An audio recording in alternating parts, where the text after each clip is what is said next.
আমরা কোরআন এবং সুন্নাহকে দিয়ে শেষ জামানা, সমসাময়িক বিশ্ব, present world affairs, present world economy, সামনের দিনগুলা, এগুলোকে ডিল করতে পারবো ইনশাআল্লাহ। কোরআন এবং সুন্নাহ এই সমস্যার সমাধান আছে। যারা এখান থেকে সমাধান নিতে চান না বা নেওয়া যাবে না এরকম ফতোয়া দিয়ে থাকেন, তাদেরকে নিয়ে আমাদের কোনো মাথা ব্যথা নাই। তা আমরা মনে করি কোরআন এবং সুন্নাহকে দিয়ে বিশ্বকে চ্যালেঞ্জ করার জন্যই আল্লাহ পাক এটাকে নাজিল করেছেন, যেন আমরা হীনমন্যতায় না ভুগি, আমরা পরাজিত জাতি হয়ে বসবাস না করি।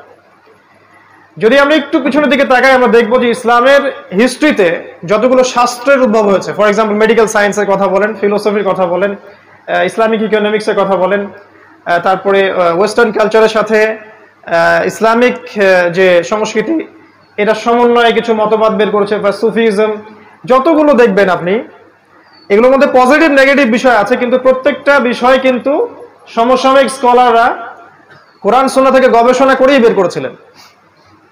খেয়াল করে দেখেন, মেডিকেল সায়েন্সের যত এই যে থটস গুলো আছে, এইগুলা ইকোনমিক সেকশনের থটস গুলো আছে, ইসলামিক পলিটিক্স বা তৎকালীন জিও পলিটিক্স বা এই যে ইসলামিক ব্যাংকিং, ইসলামিক ফাইন্যান্স, প্রত্যেকটা বিষয়ের যে সমাধানগুলো এসেছে, সমসাময়িক ওলামায়ে কেরাম কিন্তু কোরআন সুন্নাহ ঘাটাঘাটি করেই বের করেছিলেন। এবং তারা যে সলিউশনটা দিয়েছিলেন, এর উপরে দাঁড়িয়ে আছে পশ্চিমা সভ্যতা। এখন এরা কিন্তু দাঁড়িয়ে আছে আমাদের বেইজের উপরে, যখন আমরা ওদেরকে শাসন করতাম। তো তৎকালীন ওলামায়ে কেরাম যদি বলতেন না না, কোরআন সুন্নাহ দিয়ে ঘাটাঘাটি করার দরকার নাই, এগুলো দিয়ে আসলে সমসাময়িক বিষয়গুলো ডিল করার দরকার নাই, খালি আমল করব, বাঁচবো, খাবো দাবো, মারা যাব, আমরা সমস্যার সমাধানগুলো কোরআন সুন্নাহ থেকে খুঁজবো না, তাহলে আজকে আমরা এইরকম বড় বড় শাস্ত্রগুলোকে পেতাম না। তো আমরা বিশ্বাস করি কোরআন এবং সুন্নাহ আল্লাহ পাক প্রত্যেকটা বিষয়ের সমাধান দিয়েছেন, এবং সমসাময়িক প্রত্যেকটা সমাধান আমরা যদি একটু অনেস্টলি খুঁজি, কোরআন সুন্নাহে পাবো ইনশাআল্লাহ। এই কনসেপ্টটা আমাদেরকে আগে হজম করা উচিত। তারপরের পয়েন্টটা হচ্ছে যে আমরা আখিরুজ জামান বলতে আসলে কি বুঝি। আখির মানে শেষ, জামান মানে যুগ। আমরা বুঝি এটা শেষ যুগ। কোনটা কত সালে কিয়ামত হবে বা কোন দিন কোন ক্ষণে কিয়ামত হবে, এই বিষয়টা কেউ জানে না। এই বিষয় নিয়ে আমাদের কোনো দ্বিমত নাই, আপত্তি নাই। কিন্তু রাসূলুল্লাহ সাল্লাল্লাহু আলাইহি ওয়াসাল্লাম সহিহ হাদিসগুলোর মধ্যেই অসংখ্য আলামত বলে গেছেন, যে সায়েন্সগুলো আমরা যদি সমসাময়িক প্রেক্ষাপটে মিলাই, আমরা বুঝতে পারি যে বিগত 100 বছর আর আগের 1400 বা 1350 বছরের হিস্ট্রিটা এক নয়। লাস্ট 100 বছরে এমন এমন অনেক কিছু হয়েছে এই ওয়ার্ল্ডের মধ্যে, যেটা বিগত 1300 বছরেও হয়নি আসলে। এটার জন্য কি করা দরকার? এটার জন্য একটু কোরআন এবং সুন্নাহর সাথে আরো কয়েকটা সাবজেক্ট পড়াশোনা করা দরকার। এর সাথে আখিরুজ জামানের হাদিসগুলোকে যদি আমরা একটু ঘাটাঘাটি করি, যুগের যারা টপ স্কলার, শুধু বাংলাদেশের নয়, বাইরের কান্ট্রিরও, তারা কিছু কনক্লুশন দেন যে এই সায়েন্সগুলো আগে কখনো ছিল না, এগুলো ডেঞ্জারাস, মানব জাতির সামনে সময় কম, এবং এটা শেষ যুগের সায়েন্সগুলো অন্যতম। আমরা বলছি না এত সালে কিয়ামত হবে, এত সালে এটা হবে, এত সালে ওইটা হবে, এই কনসেপ্টটা আমি বিশ্বাসী না। অ্যাটলিস্ট আমরা we are giving a wake up call to this উম্মাহ। আমরা এই উম্মাকে একটা ওয়েক আপ কল দিচ্ছি যে সামনের দিনগুলো আপনার জন্য এইভাবে একটা সিকোয়েন্স অনুযায়ী যেতে পারে। আল্লাহু আ'লাম বিসওয়াব, আল্লাহ পাকই ভালো জানেন, কিন্তু আমাদের ধারণা এমন হতে পারে। আমাদের ধারণা ভুল হতে পারে, সঠিকও হতে পারে। যদি ভুল হয় আমাদের পক্ষ থেকে, সঠিক হলে আল্লাহর পক্ষ থেকে। আর যদি আমাদের ধারণা ভুলও হয়, আমরা শুধরানোর জন্য প্রস্তুত আছি। অ্যাটলিস্ট আমরা একটা ওয়েক আপ কল দিচ্ছি যে এখনকার সময় আর আগামী বিশ্বটা বিগত 1300 বছরের মতো হবে না। কোরআন এবং সুন্নাহর সাথে কোন কোন সাবজেক্টের জ্ঞান থাকলে আপনিও এটা বুঝতে পারবেন, এটা একটু বলি 2 মিনিটে। শুধুমাত্র কোরআন এবং সুন্নাহর লিটারাল জ্ঞান থাকলে হবে না। লিটারাল মানে হচ্ছে আমরা পড়লাম, বুঝলাম, কাট পেস্ট, যেটাকে আমরা বলি প্রোটেস্ট্যান্ট ভার্সন অফ ইসলাম। কোরআনের অনুবাদ পড়লাম, হাদিসের অনুবাদ পড়লাম, মনে করলাম যে আমি বড় মুফতি হয়ে গেছি, এখন স্টেটমেন্টগুলো দেওয়া শুরু করলাম, কনক্লুশনে গেলাম, এটা ঠিক না। বা এই দুইটা সাবজেক্ট থাকলেই যে আপনি এই জামানাকে ডিল করতে পারবেন এমন না ব্যাপারটা। এই যুগে যদি আমরা এসকাটোলজিক্যাল জ্ঞান পেতে চাই, শেষ জামানার জ্ঞান পেতে চাই, তাহলে কোরআন এবং সুন্নাহর গভীর জ্ঞানের সাথে সাথে আমাদেরকে তাফসীর সম্পর্কে জানতে হবে, অবশ্যই আমাদেরকে ফিক জানতে হবে, আমাদেরকে ইসলামিক হিস্ট্রিটা জানতে হবে, ইসলামিক হিস্ট্রিটা অ্যাটলিস্ট। এবং আমি বারবার বলি ওয়ার্ল্ড হিস্ট্রি, বিশ্বের ইতিহাস, এটা জানা উচিত। এটার জন্য ক্লাসিক্যাল অনেক বই আছে ইউনিভার্সিটিতে, এগুলো পড়াতে কোনো দোষ নাই, এগুলো সেকুলার সিস্টেম নয়, এগুলো আমাদেরই সিস্টেম। এই আখিরুজ্জামানকে বুঝতে হলে ইকোনমিক্স জানতে হবে। ইকোনমিক্স যে জানে না সে শেষ জামানকে বুঝতে পারবে না। ওলামায়ে কেরাম উত্তরই দিতে পারছেন না যে কিভাবে বাজার থেকে গোল্ড কয়েন এবং সিলভার দিরহামকে তুলে দেওয়া হলো, কেন দেওয়া হলো, কারা দিল, তাদের উদ্দেশ্য কি ছিল। আমি বলি একটা কথা অনেকটা ক্ষোভ নিয়েই, যে আগামীতে যদি ইসরায়েল তেজপাতা এটাকে লেমিনেটিং করে মুদ্রা হিসেবে চালু করে, আমরা সবাই বলবো এটা জায়েজ এবং হালাল। এবং যারা বলবে না এটা জায়েজ না, এটা হালাল না, তাদেরকে এরা বলবে এটা খারাজি। এটাই আমরা মনে করি দুঃখের সাথে। এই যে কোশ্চেনের অ্যান্সারটা সে দিতে পারলো না because of the lackings of knowledge in economics. ইকোনমিক্সের যে জ্ঞানের অভাব, এই কারণেই কিন্তু সে এই উত্তরটা দিতে পারলো না। এটা কোন ইকোনমিক্সের কথা বলছি? শুধুমাত্র কি আল্লামা তাকি উসমানীর বইগুলো পড়লেই হয়ে যাবে? ব্যাপারটা এমন নয়। ব্যাপারটা হচ্ছে ওয়ার্ল্ড ইকোনমিক্স সম্পর্কেও জ্ঞান থাকতে হবে। এই জ্ঞানটা কিন্তু সেকুলারদের বেশি আছে আমাদের চাইতে। কিছু বিষয়ে হজম করা উচিত, এই জ্ঞানগুলো ওদের বেশি আছে আমাদের চাইতে। না হলে ওরা রিবাকে দিয়ে, সুদকে দিয়ে আপনাকে ডমিনেট করতে পারতো না। সারা ওয়ার্ল্ডে আপনাকে সুদ খাওয়াচ্ছে। অ্যাজ এ মুসলিম আপনি সুদ খাচ্ছে, আমি সুদ খাচ্ছি, কম বেশি সবাই জড়িত। কিন্তু আমাদের ফাইন্যান্সটা কোথায় গেল? ইকোনমিক সিস্টেমটা কোথায় গেল? আমরা কেন এমন কোন সিস্টেম লঞ্চ করতে পারলাম না যেটা আমাদেরকে হালালের মধ্যে রাখবে? আর ওরা কিভাবে রিবা দিয়ে সারা ওয়ার্ল্ডকে ডমিনেট করলো? আজকে সকালে আমি একটা হাদিস পড়েছিলাম, যদিও হাদিসটা সনদটা দুর্বল। আলী রাদিয়াল্লাহু আনহু সে হাদিসের বর্ণনাকারী ছিলেন। তিনি বলছিলেন দাজ্জালকে ফলো করবে এমন কিছু মানুষ যারা সুদখোর, যারা রিবা বা সুদকে কেন্দ্র করে তাদের পুরো ইকোনমিক সিস্টেমটা লঞ্চ করেছে। কোন কান্ট্রি সেটা?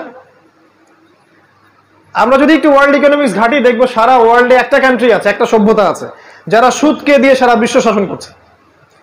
এর মাস্টার মাইন্ড ইসরায়েল, আর সেখানে জিউসরা আছে। যাই হোক, ল্যাকিংস অফ নলেজটা কোথায়? ইকোনমিক সেকশনে ছিল না। এটা শেষ জামানার জ্ঞান অর্জন করতে হলে আপনাকে থাকতে হবে। আরেকটা সাবজেক্টের কথা আমি বলি বারবার, সেটা হলো যে জিও পলিটিক্স। এটা আপনারা আমার চেয়ে হয়তো ভালো বোঝেন, যারা ইউনিভার্সিটিতে পড়েন তারা আরো ভালো বোঝেন। জিও পলিটিক্যাল নলেজ না থাকলে এই ভূ রাজনৈতিক প্রেক্ষাপটটা বুঝতে পারবে না। কেন চায়না রাশিয়া একসাথে, কেন ন্যাটোর সাথে টার্কি, কেন পাকিস্তান নিউক্লিয়ার ওয়েপন্স থাকার পরেও কিছু করতে পারে না ইসরায়েল এগেইনস্টে, এগুলো আপনি অ্যান্সার পাবেন না যদি জিও পলিটিক্যাল নলেজ আপনার না থাকে। আমাদের দেশের পররাষ্ট্রনীতিগুলোর মধ্যে আমরা অনেকে চাই যে খুব এগ্রেসিভ হোক, কেন আমরা পারি না? কি কারণ? এটা যারা জিও পলিটিক্স জানে তারা বোঝে। আর যারা আবেগে চলে তারা মনে করে যে এখনই জিহাদ লঞ্চ করতে হবে, বোগাস জিহাদ। আবার অনেক প্রশ্নের উত্তর, কিভাবে ইসরায়েল রাইজ করলো, কেন ব্রিটেন সারা ওয়ার্ল্ডকে শাসন করেছিল, তারপরে কিভাবে তারা আমেরিকাকে নিয়ে আসলো, রিপ্লেস করলো, অনেক প্রশ্নের উত্তর পাবেন না আপনি যদি আপনি জিও পলিটিক্স না জানেন, এর সাথে কোরআন সুন্নাহ না জানেন। ওরা কি করেছে সেকুলাররা? ওরা শুধু জিও পলিটিক্সকে নিয়েছে, কোরআন সুন্নাহকে নেয় নাই। আর আমরা বলছি কোরআন সুন্নাহর বেসিসেই আপনাকে জিও পলিটিক্স পড়তে হবে। দেন সূরা মাইদা পড়েন, আল্লাহ পাক বলেছেন পররাষ্ট্রনীতি কেমন হতে হবে।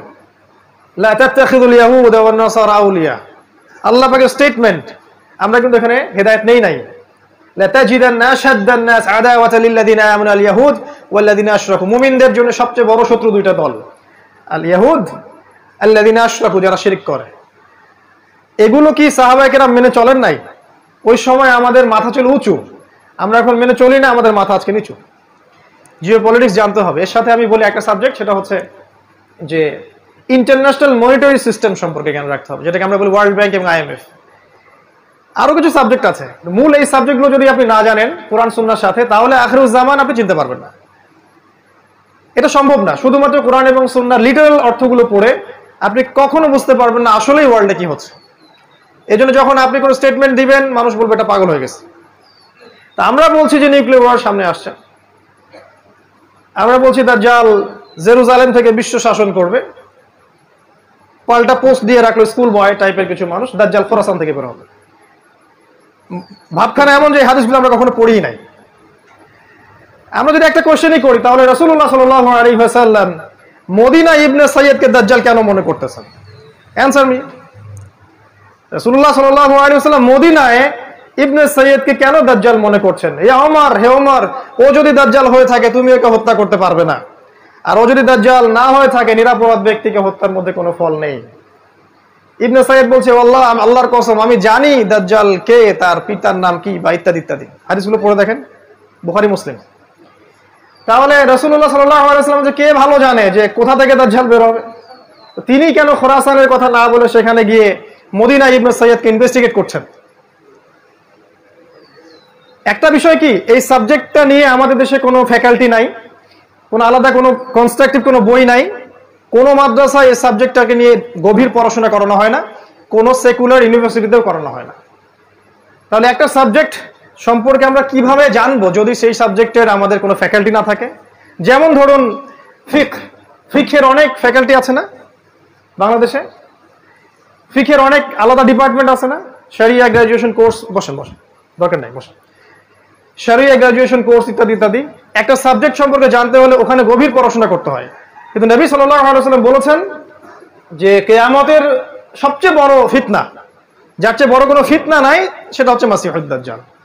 এই দাজ্জাল সম্পর্কে আপনি কোনো ফ্যাকাল্টি পাবেন না, কনস্ট্রাকটিভ কোনো সিলেবাস পাবেন না, বই পাবেন না, গবেষণা পাবেন না।